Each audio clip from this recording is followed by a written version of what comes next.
చూస్తున్నాం. ఒక టేబుల్ లేదు, కథ లేదు. కొంచెం ఏజ్ ఎక్కువ ఉన్న వాళ్ళకి కూడా కింద కూర్చోరాదు కదా.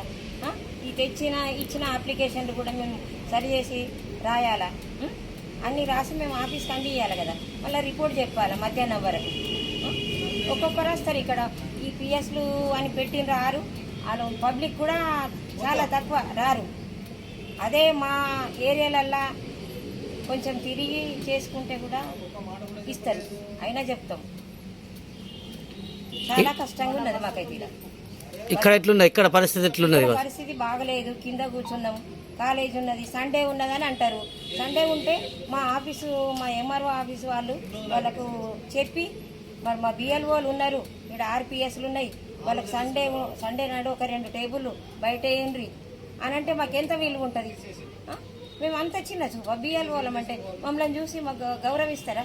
పోయి ఏంది అక్కడ కింద కూర్చున్నారు, కూరగాయలు అమ్మే వాళ్ళలాగా కూర్చున్నాం ఇక్కడ. ఈరోజు అంగడి కదా, ఈ అంగట్లో కూర్చున్నట్టు కూర్చున్నాం. నేను సూపర్వైజర్. ఇది స్పెషల్ డ్రైవ్ ఎస్ఎస్ఆర్ 2024 భాగంగా ఇక్కడికి రావడం జరిగింది.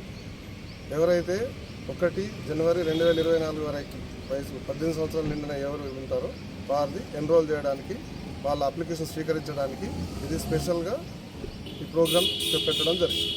వీళ్ళు బిఎల్ఓలు మరి కింద కూర్చుండి కటిక నేల పైన కూర్చొని చేస్తున్నారు. మళ్ళీ వీళ్ళకి వసతులు లేవని అంటారు. దాని మీద ఏమంటారు? వసతులు అంటే జనరల్గా ఇన్స్టిట్యూషన్ వాళ్ళు బెంచ్ లేదని చెప్పినాం, కానీ వాళ్ళ అటెండర్ ఎవరు అందుబాటులో లేవడం కారణం వల్ల లేదనేది తెలిసింది.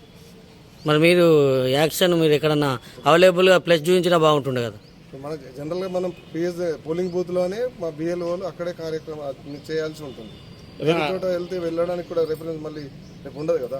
ఏదైనా అరేంజ్మెంట్ చేస్తున్నారా సార్ మరి వాళ్ళకి? ఇప్పుడు మీకు నాకుంది అరేంజ్మెంట్, మీకు తెలియదు ఏముంది చెప్పండి. మరిన్ని వీడియోస్ కోసం ఛానల్ ని సబ్స్క్రైబ్ చేయండి. లేటెస్ట్ అప్డేట్స్ కోసం వాట్సాప్ ఛానల్ ని ఫాలో చేయండి. అండ్ లింక్ డిస్క్రిప్షన్ లో ఉంది.